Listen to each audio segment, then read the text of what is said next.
All right, we're on. Hello, everybody. Hello. Yes. Hello. So we're delighted. This is the nth edition of the Account and Coca report, and it's our first time having a guest live. I mean, there was a guest one time, but it wasn't a three-way conversation. So we are No, I delighted to don't. have with us Dr. Jha, Saurabh Jha, aka Road Rag on Twitter. So your Twitter handle is at RogueRad, RogueRad, and we're here to talk about what else but big data and artificial intelligence I, and I all these things. We're in the era of precision medicine and big data. That's the title of the editorial we're going to talk about a little bit, by Dr. Ioannidis once again. And then, Saurabh, I'll ask you to talk about a talk that you gave recently. I think an absolutely wonderful talk that you gave to a society of radiologists at some point, and that I think that pertains to this editorial that I'm going to summarize right now, and then I'll ask you to comment. Okay. So this is yes. Go ahead. Sorry. Before we start, I have to say that I don't really recognize Dr. Jha there without an old fashioned. It's like, who is that guy? Oh, yeah. So this is Earl Grey tea. It's only 4 p.m. over here. I don't really drink before it's 7, before the vampires come out. Old fashioned start at 5 p.m. I don't know what kind of Puritan are you? All right. Very good.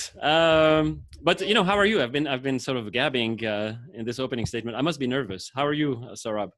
No, very well. Thank you for the invitation, Michelle. And it's great that you guys have got this report going. It's quite an innovative thing for Twitter.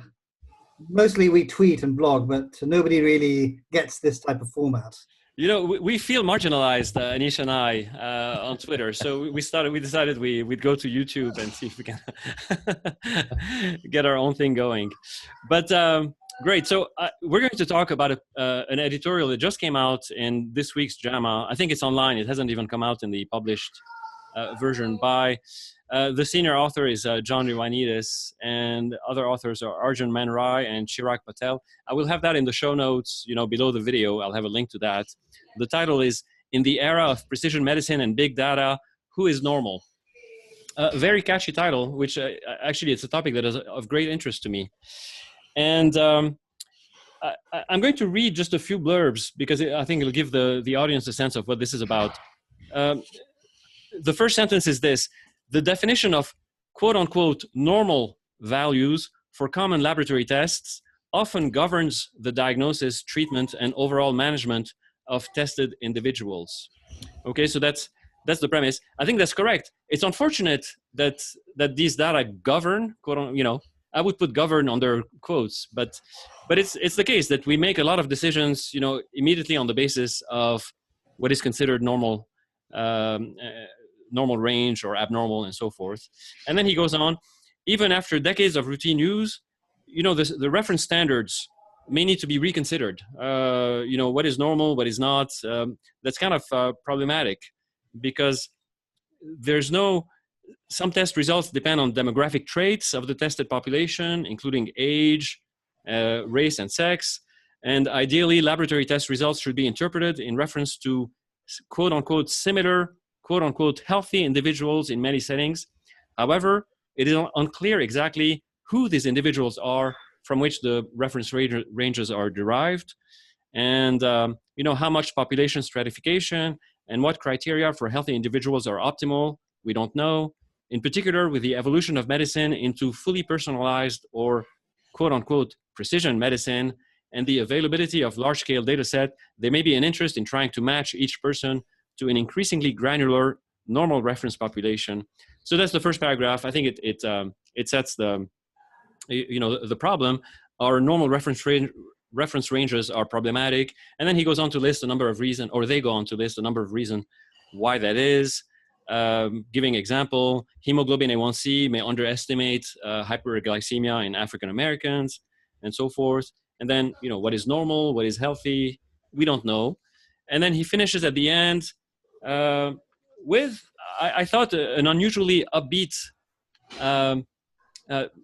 tone, or in regards to population or big data. he says that there's a promise there from big data that maybe for a number of reasons, large-scale data sets that may also contain solutions to this problem. And then I don't want to talk for too much, but I think that's the gist of it. Do you have anything to add to how I summarized the paper, or Well, I think is there hope from big data to overcome the limitations of our current normal range intervals? Yeah. I think the most controversial thing, Michelle, in your entire summary is how we pronounce unitus. Oh, is that right? I thought it was unitus. Some say it's Ionitis, but perhaps only unitus will tell us how we pronounce unitus. Listen, I've studied Aristotle in the original, and I can tell you for sure it's Ioannidis. All right. Well, I will try my best for Ioannidis, because I've been saying unitus for all this time. Okay. But I was surprised by the title of the paper. I thought it would be 50% of those who were called abnormal later go on to being normal, or something like that. He's very famous for majority of the research that's positive becomes negative. I thought majority of those that are called abnormal becomes normal. I think this is sort of a fertile area for extensive overthinking, because what you have over here is there's normal is a spectrum and abnormal is a spectrum. And you can get caught in definitions so much. Now, is a diverticularly in an 85-year-old female normal? I mean, if you look at it, it's quite usual. Many of them have diverticuli. And to say that it's not normal means that you're saying that it's usual, which means that it's uncommon. It's not. It's very common. If you do research of elderly people, you'll find that lots and lots of them have diverticuli. Having said that, diverticulitis can't be normal. Inflammation of the diverticuli, fat strandings around the diverticuli can't be normal. So when you take normal, you have two sort of dimensions. First is the commonality of the problem in that particular demographic, and the second is the actual immediacy or urgency that particular finding portends in relationship to the morbidity and mortality of the patient. Basically, is what we're calling abnormal really going to harm them? And then again, you get into another problem. Harm them in what time frame? Harm them in like 4 hours? Well, yeah, sure. Diverticulitis that's not treated, that can go on to perforate, that can go on to cause septicemia. So yeah, that's sort of abnormal in a very urgent sense. But what about coronary calcification in an 85-year-old? Is that normal? What if it never kills them because they end up dying from urosepsis at the age of 92 because they're in the nursing home, and the coronary calcification itself, a marker of stability and risk, as you all know, it gets a little bit complicated, and normal has to be contextualized. And I would say that the problem that you have these days is that this feeling that in order to define normal, we can have this particular line that conveniently separates the normal from the abnormal. And there is no such line. It's a statistical thing. You need the population in order to help define the individual better. So it's kind of ironical. You need a kind of a population of, if you want to see what's normal for Indians, normal appetite, normal, you can't just see what Anish eats, because Anish can't handle spice or chilliness. You need to see what 1,000 people are clearly abnormal. Clearly abnormal. Clearly, absolutely abnormal. And then you get a range of what that normality could be. So it sort of gets complicated. And I would say that there's no actual ambiguity in what is absolutely abnormal and what is clearly normal. If you're reading a cardiac MR and you see a 25 millimeter septum, that's abnormal. I mean, it would be idiotic to argue about the philosophy and values on that. Or even a 30 millimeter septum, that's 16, 15. Mm-hmm. Now we're kind of in the border zone of athlete's heart, and as you know, so it's a spectrum. And what we tend to forget is that we argue at the gray zone the most, and there's a tendency to transport that argument into extremes or frankness of normal and abnormal, and that I think is a mistake that we should avoid. Correct. So, but we definitely want to explore this. But what do you think about his hope that big data can solve that problem? Do you think that the big data will do away with the need for a line, or the tendency of doctors to try to hone in on a dividing line? Right. So The way I would look at it is to let's think of information as being incremental. So there are bits of information that could be incremental. So something might not be normal on its own, but if there's another thing that adds to its normality or abnormality, then that's another piece of information, and so on and so forth. So let me give you a very simple example. So in essence, to your question, I don't think you can get away with that bell-shaped curve that easily. I think what you can do is you can have several attributes, each with their own bell-shaped curve, combine them together, so we have a C statistic. Now, the thing with a C statistic, with an area under the ROC curve and that incremental value of information, you still need to have some sort of gold standard. And what you're really having over here is a population-based gold standard on attributes of people that have similar attributes to you. So I think there's some potential to get away from the bell-shaped curve, but I don't think it's going to be that easy. But the way to look at information is to look at information when it's complementary or information when it's additive. For example, if you have an adrenal nodule, for instance, and you don't know if that adrenal nodule is normal or abnormal, there are certain attributes, notably what its attenuation value is, that if it's a certain value, it's not something to worry about, right? But there are certain other attributes where it makes no difference. So, for example, if you look at the adrenal gland and you look at the shape of it, and that particular shape itself doesn't make as much of a difference. The size itself, it's kind of bimodal. So the point here is that if you're going to use information in order to clarify something as being normal and abnormal, it's not going to be a straightforward straight line that will tell you, oh, this is normal, this is abnormal. There are various forms of information that act synergistically, some act additively, and some add no value whatsoever. Right, but let me take the opportunity here. Anish, do you have something to say? And then the one thing, in answer sorry, Anish, when you're not saying something, I think there's background noise. If you're not talking, you can mute, and then. But now, of course, go ahead. So the one thing I'll say is that in answer to your question, I was actually surprised about how few people there are used to come up with these normal values. I mean, we can make some, just like we're making arguments about 2.6 septum, 2.6 centimeter septum is clearly abnormal, and we can argue until we're blue in the face about a 1.3 centimeter septum being normal or not. We can, I think, all come to the general agreement that using 120 people to come up with a normal reference range is probably isn't isn't adequate. I was shocked to hear this. So some normal reference ranges use as few as 20 normals. So that was an interesting little piece where certainly it would seem that more data and more a bigger N would certainly make for values that for a better share and for values that make more sense. I'm not sure. I mean, how much, to what extent, it may make, it doesn't change alter the problem of a doctor being confronted with a number and having to decide whether there's an action to take or not, whether your reference range has 20 normal or ostensibly normal people, or 120,000.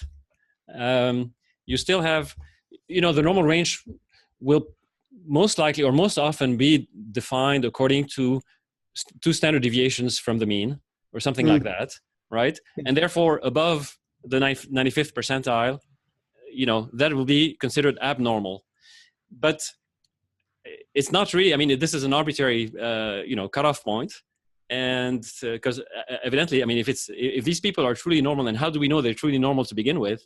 So the challenge remains, regardless of whether we have, 1,000 patients or 20 patients. Well, let me ask you and Saurabh. I mean, is it less arbitrary if you base normals on? It's not that you can never get rid of thresholds, as Saurabh is saying, or as everyone is saying, but it's that is it less arbitrary if you have an N of 20 versus an N of 500 when you're trying to figure out you know, where the range of normal is. Well, you bring a big point, a good point about the small n. So you know, like radiologists, they measure the main pulmonary artery left, right, and center. They push this. You know, it's like clearly bored. No. You know, it's not boredom. I mean, it could be boredom, but it's not just boredom. And so it's a habit. It's a tick. It's a marker of you know, you're a good citizen that you have to measure the main pulmonary artery. And I try and push this back a lot, and nobody listens. You know, nobody listens to me anyway, right? So, so where was this 3.1 centimeter threshold that came out? Right, it came out from a paper that has over 250 citations, so it's spread like wildfire on controls and cases. The cases were patients who were known to have pulmonary hypertension, confirmed on right heart cath. And the controls were those that weren't. I mean, that were like, they had no reason to have pulmonary hypertension. So how many controls do you think they had? Now, I don't know the exact number, but it wasn't more than 20. And the number of cases wasn't more than 20 either. I mean, maybe 20, 30. It certainly wasn't hundreds. So now so you do have a spread. So what they did was they looked at all the controls and said, the controls have these, this big pulmonary arteries. The cases have this big pulmonary artery. But if we put a line at 3.5 centimeter, then we're going to start missing cases. But let's put the line at 3.1 centimeter. And that 3.1 centimeter sounds so precise, doesn't it? It's like 1 decimal point. And you don't forget things that are down to 1 decimal point for some bizarre reason. Right. And so 3.1 now has become biblical. And the number of false positives that it's created is unbelievable. I myself personally have created I led a patient down to right heart cath because of that. Not only did I say 3.2 centimeter, pulmonary artery, consider pulmonary hypertension, but just to be helpful, I said, no evidence of left to right shunt. However, this is not a gated CT, just to say that, look, I looked, but, I could have missed. So, and I thought I was being extremely evidence-based. Now I ignore it. And I ignore it until I see something that's really big. And more important than that, I'd actually look for anomalous pulmonary venous return, because that's what you can miss. That can be what incidental. Yeah. So 3.1 centimeter, if you look at the 20 patients, we don't know what that standard deviation is. But even if we did, let's say, for instance, for the sake of argument, that is within 2 standard deviations, right? That's still a fairly tight overlap between normal and abnormal. And since the number of people that are normal far exceeds the number of people that are abnormal, even 2 standard deviations, the number of false positives is going to be dramatic. There'll be far more people, if you willy-nilly start measuring pulmonary arteries and calling pulmonary hypertension when it's 3.1 centimeter, even if it's within 2 standard deviations, which I don't think it is, you're still going to get a lot of false positives. A lot of people you're going to be mislabeling with pulmonary hypertension, giving them a disease they don't have. Now, to Michelle's second question, which I think is a very important question, is, all right, so no matter how big an N you have, correct, Michelle, there will never really be a line that actually separates. I would say that more than a line, you should have a zone, kind of a zone of indifference. Like, this is absolutely abnormal, and this is absolutely normal, and there's this zone. But even in that zone, you're going to have 2 lines, right? Now you're going to have 2. It's going to be like Iran bordering with Iraq. What else does Iran border with? Afghanistan, right? So you still got to have 2 borders as opposed to 1 border, Iran and Iraq, or India and Pakistan. And there's always going to be dispute at the border zone, right? Life imitates politics, which imitates international politics. Always going to have line. And what you really need is, you need the concept of the no man's land, the no man's zone, the peace zone, where you're allowed to walk in without getting your head blown off. Is that what you told your colleagues? So tell me, because I think your talk to the radiologists was along those lines, right? What was your advice? Oh my God, my advice. You really don't want to hear my advice. My advice is bloody think. Get that clinical acumen back. Stop measuring left, right, and center. Stop becoming a machine. Stop becoming a number. Stop quantifying everything numerically. Get a effing life. Sorry. Forgive my Punjabi. I get a bit carried away and emotional on this topic. They must have edited the video from what I've. Well, I had to self-edit myself during the talk. Right. Train myself. But you see, the thing is that you have to actually contextualize everything with the patient. If you're looking for pulmonary hypertension, if the question is, hey, look, I've got a patient who's got unexplained tricuspid regurgitation or unexplained, leg swelling. We've thought about everything. We've kind of ruled everything out. Can you just say whether you think there is no chance of pulmonary hypertension? In that case, a 3.1 centimeter pulmonary artery could be like, yeah, actually, I think you ought to think about this a little bit more carefully. You're not that off the mark. That's very different from somebody walking through the door, minding their own business, who just had a positive D-dimer because it was checked for the hell of it, and because it was part of some sort of big lab conglomerate checking thing, and then gets a PE study just to make sure, and then now you measure a pulmonary artery, which is exactly what I did when I sent this poor lady down the investigation track, that it's not helpful there, and I don't think people are making that discernment. When people say, "Oh, well, it's just a number," you should still use your common sense. Yeah, I get that, but you're throwing these numbers at people, and you expect to be judgmental about it, but that's not going to happen. Can you share what you shared on the video about your experience with a thoracic surgeon and your measurement of the aorta? Oh God, yes. Yeah. Oh, my God. Yeah. So what happened was that early on, when I became an attending, I was very kind of shy and bashful, and I just sort of always picked up the phone and said, "Yes, what can I do for you, sir?" So as cardiac surgeon said, would you mind going over this aorta with me? And I said, "Yeah, sure, come over." And he said, "Yeah, I'll come over. I want to see how you do it."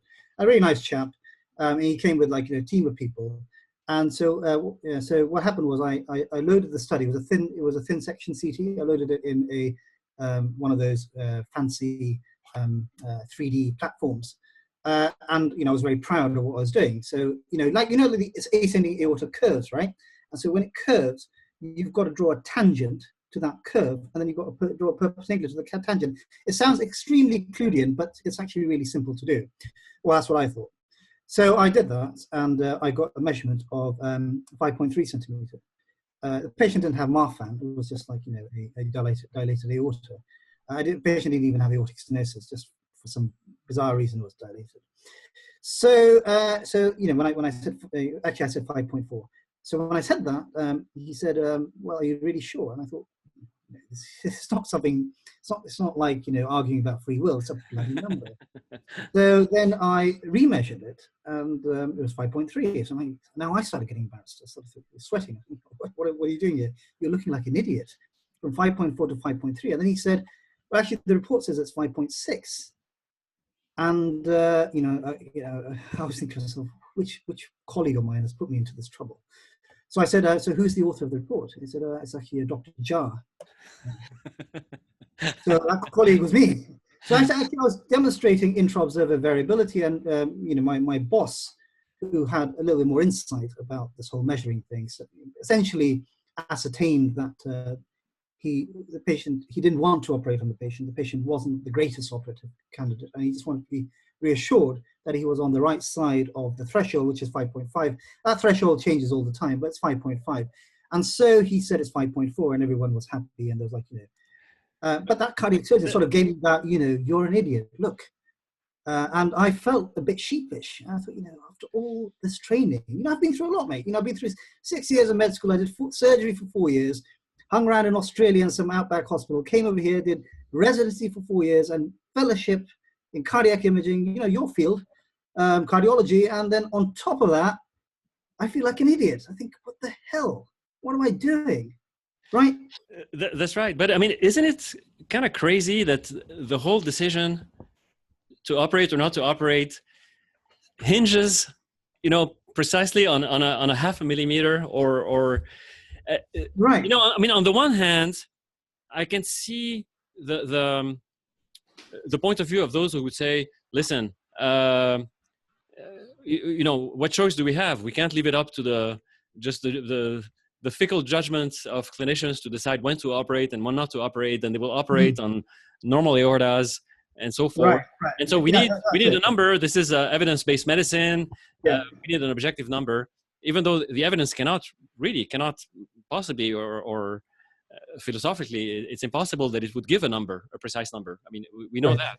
But nevertheless, there's this attention on practicing within the guidelines, therefore honing in on a number, because the poor surgeon, he's also afraid of the quality committee and the people looking over his shoulder, making sure he's practicing within the range, acceptable range.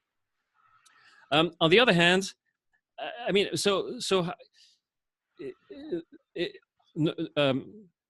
it's not purely subjective. I mean, normality is not purely subjective. I mean, it's not that, anybody can make up their own, judgments about what is normal and what is not normal, right? So how do we resolve that? And what's the problem? I mean, Anish, what you have, I'm sure you run into.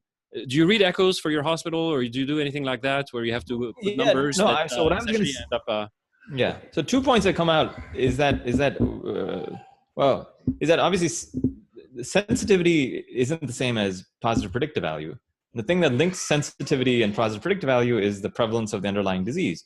But what we've done in terms of siloing ourselves, right? We have this assembly line, most efficient way of practicing medicine, especially in the United States, where you have ER physician doing this, you have radiologist doing this, you have tech doing one job, you have the nurse doing another job. So everything is super, super siloed in order to be very efficient. But in doing so, there's a massive loss of information that's happening. So I find the best, what I love is when I have a patient who has some issue that I've suggested a stress test on, a patient, if they're coming from far away, will say, hey, do you mind if I do it locally? And I'll say, yeah, absolutely, please do it locally. I would prefer it if I could see the images and read it myself, because there's so much information that you get when you do that. So, when you're doing the treadmill stress test and you ultimately have to make the call on the treadmill stress with nuclear perfusion or whatever, and you ultimately have to make the call on that defect that's in the inferior wall in terms of whether that's real or not, like, I really feel bad for somebody who's trying to make that distinction by looking at an image where something's a little fuzzy, without knowing how many minutes necessarily the guy walked, or how he looked when he walked, or what the ST segments did when he was walking, or what his risk profile is. Is he a vasculopath, has diabetes, CKD5, and has had 4 prior heart attacks, or is this a 55-year-old man with 1 risk factor? So there's all that information that's lost when we don't have one single physician who kind of knows all the different layers here, and then is able to make a call. So yeah, I feel bad for the radiologist in terms of. Anish is basically trying to get me out of the job, by the way. Just so that you're all aware, he's saying that he needs to see the images. Send all the patients for cardiac center. Cheers, mate. Thanks. No, but I think you steal my job. But I think Anish you can be the first radiologist in Coca Cardiology, right? You'll always have a job. He just, he doesn't want you to lose your job, but he wants to hire you. He wants to be your boss, Saurabh. He already is my boss on Twitter, as you can see, right? But that's very interesting. And in your talk, which again I want to encourage everybody to listen to, because I think it's a fascinating talk. You bring in Alan Turing and the question of what is thinking, and Turing's idea about thinking machines. I think you gave a talk at an assembly of radiologists where the whole conference was about artificial intelligence, right? It was the American Lung and Ray Society talk, and the session was on AI and radiology. Okay. But what I'm gonna just make a pitch for my my perspective. As you know, I'm a fan of Aristotle, and Aristotle was completely rejected at the beginning of the modern period by Galileo, and then Descartes and Bacon, Francis Bacon, and since then, the whole idea was and remains that, or for the most part, it remains that the data will speak to you numerically. That the numerical data, the quantification, will tell you the story, and then you just need to be neutral about it, and then it will come to you. But that's really without neglecting the importance of measurement, which is clearly very important. That cannot be how it works.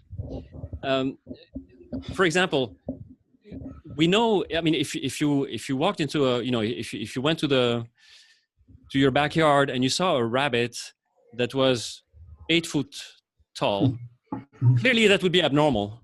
right? Right. And if you saw a rabbit that was, half an inch, that would clearly be abnormal. So as you said, there's a spectrum. But there's no defining numbers either. So at once, it seems like a paradox. At once, there's a spectrum, but at the same time, you cannot define the spectrum, because each time you try to put your finger on the spectrum, you run in trouble. You run in trouble because you exclude normal rabbits and you include abnormal rabbits.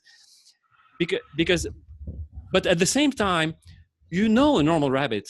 I mean, you can tell your mind can really immediately grasp normal from abnormal, and I believe that's true, and that's the Aristotelian. If you look at if you read or study Aristotelian anthropology and psychology, according to Aristotle, the mind has an ability to really immediately grasp those kinds of things. Even though it's important, I mean, there'll be a factor. The measurement will be a problem, but there's an ability for the mind to immediately grasp. Now, the mind can be wrong. You can be incorrect. You can do it incorrectly. But on the other hand, that determination of normal is really a determination that the knower makes directly, not by calculating, not by somehow getting the measurements and the brain sort of computing and saying, aha, yes, that's within the normal range. No, it's a direct apprehension of the mind. And that's something that is really rejected by most people right now. And that has been rejected, as I said, by 300 years. And now we suffer the consequences of it, because you get the overlord that's saying, well, we can't really trust you. Yeah. You have to tell us, show me the money, right? Show me the cutoff point that you've used, right? Show me, the stress test. If you're making a decision, Anish, just on the basis of being there during the stress test, well, what difference? If we give you all the numbers, you should be able to make the same decision. They deny your right, which I think is epistemologically correct, to sort of be there and extract directly from your own experience what is normal and what is not normal, right? And the problem is, Michel, that obviously normal then will be different for individual to individual. No, that's not. So it doesn't make normal subjective. So normal is objective, but normal. So you're right that you may have a guy who's, for some reason, he failed. His mind failed to extract the normal. He may be drunk. He may be completely careless. He may not have good experience, because experience helps you extract what's normal and what's abnormal. It's very important for experience to do that, to allow your mind to do it. But it doesn't mean that it's completely subjective, even though you can be incorrect. So that's the difference. Sorry, I interrupted you, but that's the point, at least in the framework that I'm coming from. And that silence, I just I was just waiting for you to get to that particular point, which was that even though it's subjective, subjectivity sort of makes it seem as if it's all kind of gooey, it holds no water, or rather it is water. But subjectivity means that there's some amount of variability, but that variability is not dramatically consequential. So just to give you one example in radiology, no radiologist is going to argue about severe pulmonary edema, right? Severity of pulmonary edema. And what you see radiologists arguing about is minimal pulmonary edema, minimal versus no pulmonary edema. That type of argument is like, chairs start flying. And people get very aggressive. No, that's mild pulmonary edema, that's minimal mild. So when you see arguing, when you see variability, it's usually tightly constrained. And what people have done, and particularly in radiology, what people have done is they've looked at variability and they found 30% inter-observer variability, for instance, a fairly dramatic amount of intra-observer variability, me disagreeing with myself on another day. And they say, aha, look at you. When you say this, does that depend on your mood? Oh, how you feel like, or, what you had for breakfast? Making it all seem, like you're an idiot. But the opposite isn't necessarily true. If all radiologists in the country touch their nose in the same way, it doesn't make it scientific, right? If we all call pulmonary edema in exactly the same manner, that's not scientific. That just means you're all consistently wrong in the same manner. You're absolutely right. So all your wrongness is in exactly the same way. Like Tolstoy said, all happy families alike, all wrong radiologists alike. That's all science means. Is that really what science means? I don't think so. I mean, I'm not a scientist, but it doesn't strike me as being science. So the problem here is that people have made a really big deal of variability, starting with the Dartmouth people. I think they missed the point with variability. They thought, radiologist is varying, must be greed, must be greed. We control for the patients, because, you know, Right. control for is the most bullshit thing that people say. We control for this, we control for that, we control for these geographical regions, so that you can't say that the radiologists in Philadelphia have been influenced by the Schuylkill River or cheesesteak or something like that, something idiotic like that. And then they vary, which must mean that they're not scientific. And I think they're missing the point. You vary about something which is not dramatic, right? Nobody varies about antibiotics for meningitis. I mean, you would be an idiot of highest class to vary about that.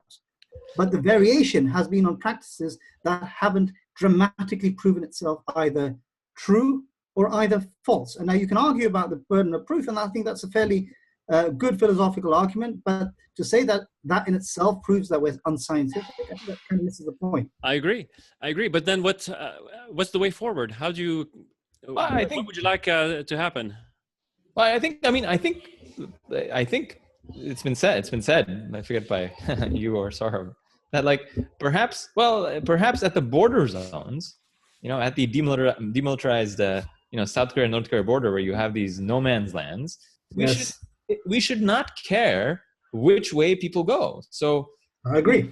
You know, so if somebody with an EF of 35%, right, says, okay, this person is not going to get an ICD. We're going to decide not to put an ICD in that patient for primary prevention. We shouldn't beat him for that. Right. On the other hand, if somebody with an EF of 40%, said, all right, decides to get an ICD, we also shouldn't beat them for that. But unfortunately, we have a world that beats you and says you are bad if you don't put an ICD, if you don't hew to this silly line that we've drawn. So there isn't this idea that you can have a border zone and allow physicians to kind of use whatever to make a decision in there. It like drives people nuts. That but inconsistency. Yeah, but and you know that this border zone concept, it's not just in international politics. Like, it's not just France versus Germany in their little trenches that they were in the First World War. This border zone concept is also from economics. Like Herbert Simon, he came out with this concept of satisfice, which is like a bandwidth of acceptability. So instead of optimize, a point estimate, where, because point estimates and optimize lead to how many angels dance at the head of the pin argument, right? Silly arguments. Whereas satisfice is a bit more of a acceptable zone. Like, this is your acceptable zone. In that zone, as you said, just toss a coin, which I think is what Prof. Francis was also saying with FFR, that between an FFR of 0.7 and 0.8, it's a coin toss, and it looks like a coin toss as well on those plots, right? And so statistically, I think there's agreement with what you're saying in terms of the uncertainty and in terms of the consequence. Yeah, but I agree with you. And now at the same time, I don't think it's correct to say that the border zone, suppose a doctor diagnoses somebody each time as being in Pakistan when they actually are in India, and then each time as being in India when in fact they're in Pakistan, as opposed to another doctor being able to make the right call, that the guy is actually. So I think there is, the gray the gray zone it's gray because we can't put a number to it, but at the same time there is a distinction between Pakistan and India. There's not. Actually, Michelle, not in the first mile. In the first mile, right, they both speak Punjabi and they both eat the same sort of food, and you can't tell one apart from the other.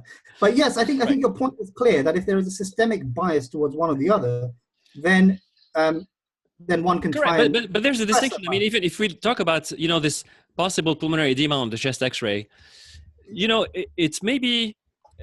People argue, and some people are correct and some people are incorrect, and that can only be determined in terms, individually in terms of what happened to that particular patient. Right. And then over time, in terms of what happened to all the patients of this particular radiologist that always reads in a certain way. And if he's a good radiologist, he's going to make the right call, and he's going to call things that look, the same or are in that border zone. He's going to call them correctly, and it may not be the same each time. So one time he's going to, especially if he has more information about the patient or if the clinician is involved, then they'll be able to But make that determination. But it's, Mhm. yeah, go ahead. But Michelle, I think the border zone specifically refers to the fact that there is a place between India and Pakistan where you may be in India and in Pakistan, right? You're uncertain, right? It is specifically disputed. Yeah, I think it's called large Kashmir, by the way. I won't go there. That's sort of a different discussion. Correct, but that border zone is then it's different. It's not a good analogy because that border zone is clearly delineated by a 1 mile, distance. Whereas what we're talking about here is something that is sort of fuzzy that we can really can't. Michelle, it reflects, but no, the analogy may hold because it reflects our lack of understanding to this point of which 5.6 centimeter aorta. Well, even if you grant interobserver variability and that you can get 5.6 every time, not every 5.6 centimeter aorta we know is going to rupture. So we just don't have an understanding yet of the complete mechanism of which 5.6 centimeter aorta ruptures. And we just have to be okay with the fact that some 5.6 centimeters you operate on will never ever cause a problem. Right, but then would you then say that you should always operate over 5.5 centimeters? No, I think like I've said, there's a border zone which we should give latitude to the surgeons or the clinical decision maker. Correct, but then on what basis is that decision made? On what basis is the surgeon deciding if he's going to on one day say, okay, 5.5, is it depending on how he woke up that morning or what he ate for breakfast and all that stuff? So I think what I'm trying to say is that the surgeon, there is an experience in experience of life and experience of all those things. There is information that is unquantifiable, and that a good surgeon can recognize but cannot articulate. We cannot articulate it in terms of numbers, but there's a distinction between a good surgeon who will make the decision, and he may use a different number on a different patient for whatever reason that he won't be able to express in numerical format. Is a little bit what I'm trying to say. Right. So these cutoffs have essentially come from large studies and use risk-benefit thresholds. So the risk of surgery versus the risk of rupture, that kind of ratio. Basically speaking. So the result of that is, as surgery is getting safer, that threshold for action is getting lower. Right. Technically speaking, normality to a large extent depends on the efficacy of treatment. And it's sort of paradoxical that as medicine is getting safer, for instance, then where more people are becoming diseased, if you use that risk thresholds, and the intervention for abdominal aortic aneurysms has definitely fallen with the advent of stents. And there was a study, I think it was done in, can't remember, it was in the BMJ or something, which showed that the more aggressive way of approaching aneurysms in the US, with both the stenting and the surveillance, and versus Britain, which is slightly less aggressive, the cause-specific mortality is lower over here. One of the kind of more is more success stories. So when you have a scenario where normality depends on the efficacy of treatment or the safety of treatment, then there is some elasticity there, and that elasticity depends on many things, including what you're actually. So I'm going to try to fire Dr. Jha again and say that the solution may be in having the CT surgeon measure the aorta, because the CT surgeon has a great degree of pre-test, like, does he want to operate on this aorta or not, right? And I'm telling you right now, take it away. So but Michelle, this is important, and Saurabh, this is important. If it's a 75-year-old patient with a CKD5 who has a horrible coronary artery disease that's not amenable to treatment, even by the great David Brown, that I bet you if the CT surgeon is measuring the aorta and the aorta is anywhere close to 5.5 centimeters, he's going to measure it at 5.4 centimeters. Right. Oh, and I think unconsciously biased, get that correct. Stop just atom before it the edge. Yeah. Right. Yes, exactly. And so I think it's really important. So I think if you divorce the clinical context, right? Because as you're saying, and that's a great analogy about like the mind understanding what is normal or not. I'll say for experienced clinicians, and I know everyone hates experienced clinicians, but for experienced clinicians, you have a sense when you start to learn about the patient, what their prognosis is going to be with X therapy or Y therapy, right?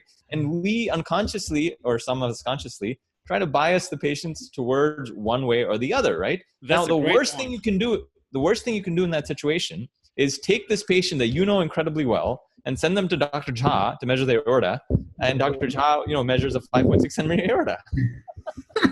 That's a Well, great point. I guess if I had known that he didn't want to operate, maybe my hand might have stopped a few molecules before the edge of the. Yeah, I've been talking about that. And you should, you should. That's a very good point. But you should know. You can tell me in radiology, but it's interesting. It's sort of this problem is.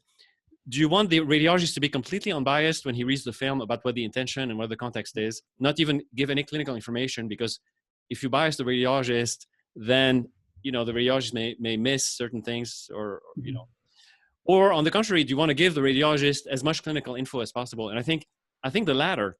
I think you want to give the radiologist as much clinical info about the film. But to the point that you were making earlier, Saurabh, and you, Anish, is that I find nothing wrong with quote unquote normal being dependent on the prognosis and what's going to happen to the patient, Right. making it relative, to what's going to happen.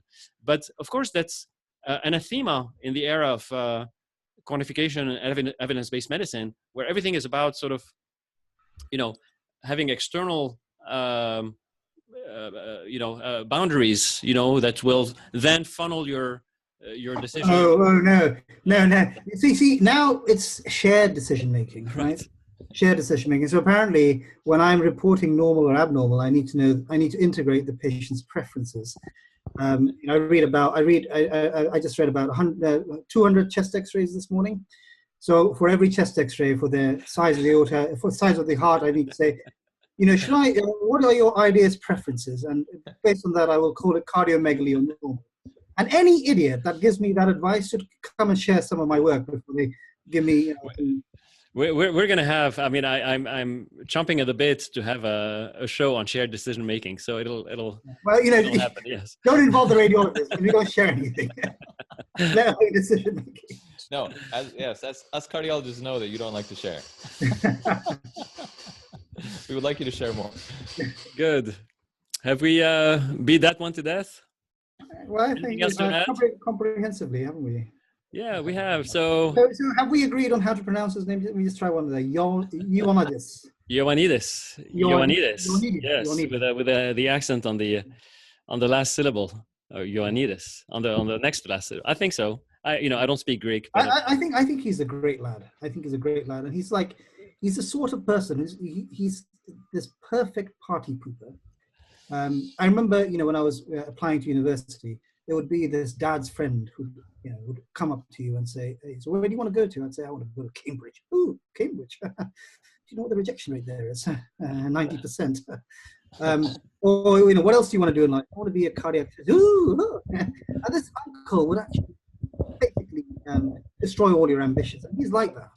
And I'm glad he's like that, because there's just too much optimism. So he tells people 50% of what you produce is bollocks. And I think that's fantastic.